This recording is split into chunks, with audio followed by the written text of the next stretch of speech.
just because I like LEDs. As opposed to other brands of tractors. It's not a good thing, but it's a bit disappointing, but that's our own fault.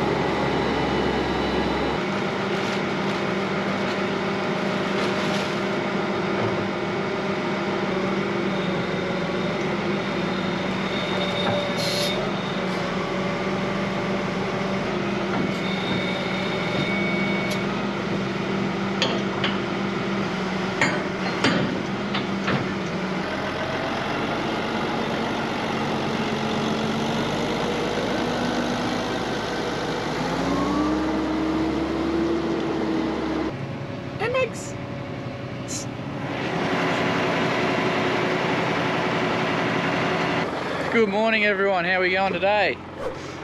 I've just got back from town. I got some 2 ton of Super MO, which is Single Super Phosphate with a bit of Molybdenum in it, and then 3 ton of just Single Super Phosphate. We're going to be putting this stuff on our Lucerne and Pasture that needs it. I've just been to town to get it now. I just got home. Spreader's hooked that up this morning. Got it all ready. I've hardly used this spreader since we bought it. That's our old one. We've had that for a fair few years. When we bought the new Massey, we bought that too. But this new one, we've hardly used. We bought it on an auction. It was a very reasonable price, and it hasn't done a lot of work. Paint's still all left on the bin in there and things, so it hasn't done a lot. Put some new lights on it.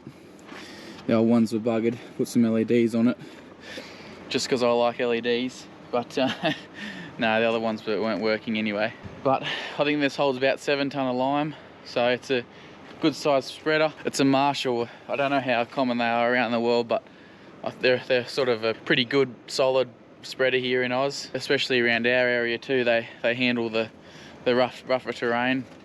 Once you go out west, they've obviously got a bit fancier spreaders and things, but these are sort of good and basic and just a good solid spreader. It's all greased up, ready to go. I did that when I changed the lights a couple of months ago. We're going to put the MO Super in, and that's going on the Lucerne. So Marshall's actually got an app that you just put what your target rate is and your spread width in, and it calculates what to have the gate setting at, which makes it pretty easy. So I'm just doing that now to figure out where I need the gates and the chains to be on. And this just needs to be set to 40, like that. And then all this wheel does, just on a hydraulic ram that lets it down onto the tyre, and that spins and then drives the belt like that. And that's how you get, so it doesn't matter then, whatever speed you're going, it'll adjust the belt to whatever speed you're going, which makes it nice and easy. And it's just got 2 hydraulic motors, no PTO on this. It's all hydraulic spinners and hydraulic rams, just all hydraulic on this. So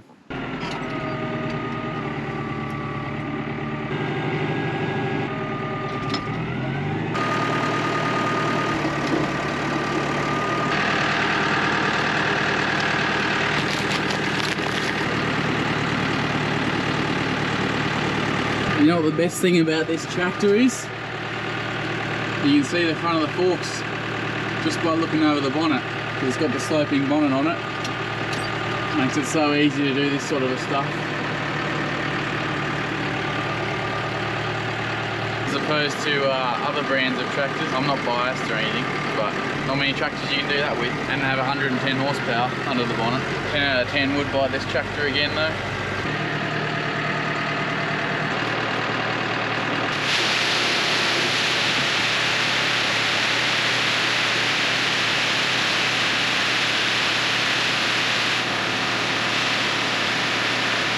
There's one done, 4 more to go.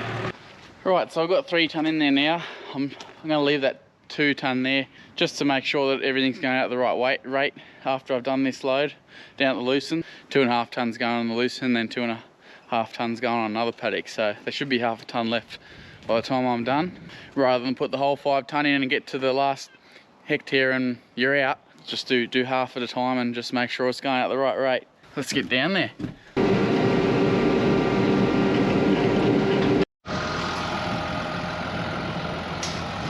You can see it's all starting to take off.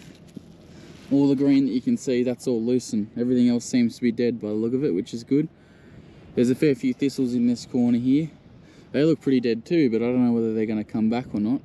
Now we'll put this on there, and just as a bit of a top up, we're not putting like a potash mix or anything on because we haven't really taken a lot out of it. But the agronomist thought it would be better to put a dose of MO Super on instead of a potash mix, which is probably a little bit cheaper too. So I'll get in and get this done.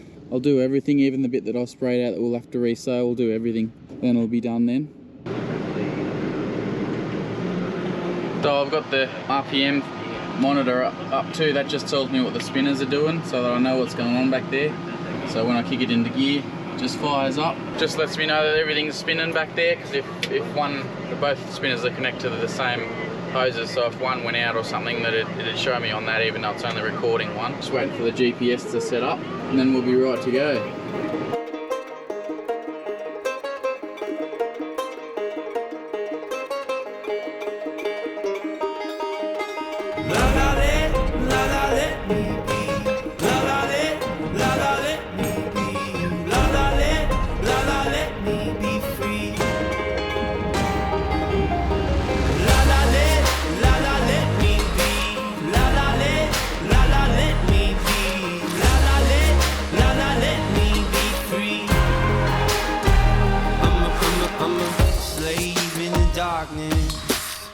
Alone in my apartment, I should have seen the warning sign.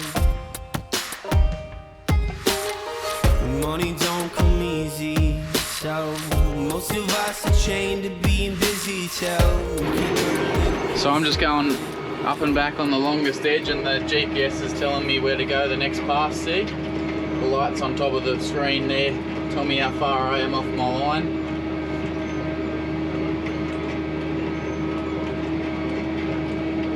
Buggered if I know how they used to do it without GPS. I mean, you would just guess, but there'd be a fair bit of wastage, you'd reckon, like overlapping and missing bits and stuff. This is all I really know, so I suppose I don't really know what it's like not to have GPS. But yeah, it just shows me where to go my next pass. To be free in this American dream. Oh, help me believe. Life is more than what we've been told it's supposed to be. Oh, la la let me be. La la let me be. La let me be free. La la let me be. La let me be. La let me be free. And it's such a mystery. We're still repeating our histories, even with a warning sign. Please help me out. Frustrated this is the selfish world that we've been given. Oh, can we try and help each other out? So you can see there is a few thistles out here, and it's not a good thing, but it's a bit disappointing. But that's our own fault. I think that was mainly due to grazing management, which is a bit annoying. But we'll make the first cut into silage hopefully, and the thistles will still ferment pretty well in the silage, and cattle will still eat it. That should be all right. And then generally a second cut, the lucerne will get ahead of the thistles and hopefully sort of smother them out. But that's the only way we can really get rid of them, is by keep picking up the seed and baling it and getting rid of it that way. Otherwise they'll just take hold. It is a shame, but that's you live and you learn, don't you? You would have seen from the drone shots that bit that we were going to resow. It's a bit of a worry because that's still sort of soaking wet, and I don't even know if we're going to be able to sow it again this year. It's going to dry up rapidly in the next sort of 3 or 4 weeks, where we won't get it again this year, which is annoying.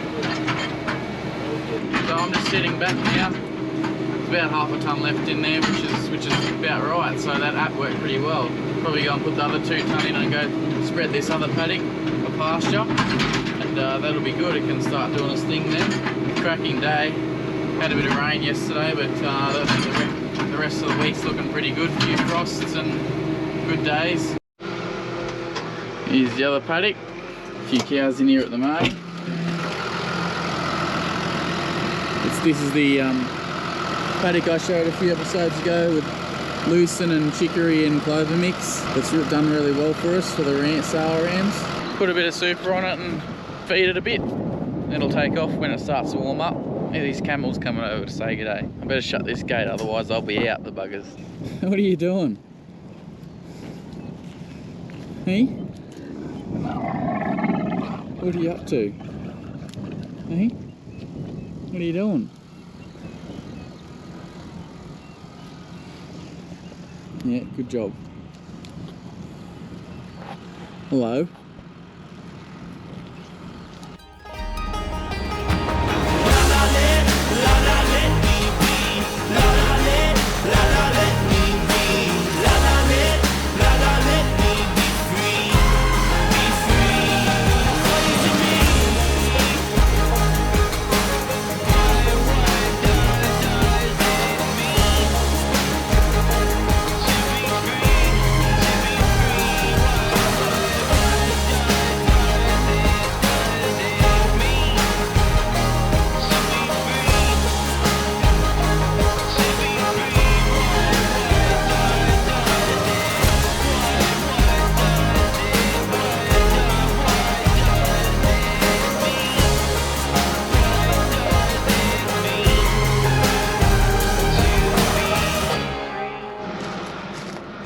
Done. They're not even warm. That's good. It was a bit wet in some spots. A few gullies in here that got very wet, and there's one strip just through the middle here that I couldn't. Well, I spread either side of it, so it would have got in there. But you can see where that reedy plant's growing. It's a bit wet in there, but no, that's good. You can see all the pellets on the ground there. Got good coverage on it. Went out at 250 kilos to the hectare, so which is a good dose. Like that's, yeah, that should kick it along and feed it well. The spreader went well, no troubles, as was expected, I suppose. That's going to be the end of another video, I think. That's a good job done. It sort of was marginal on this paddock. It was a little bit wet, a little bit too wet, but I mean, it just had to get on. This stuff. It's been a good paddock for us, and we've grazed it pretty hard. So wanted to try and give something back to it and feed it a bit. So, but anyway, guys, I hope you enjoyed that one. Any questions, put them down below, and with that, we'll catch you in the next one. Alrighty, see ya. Bye.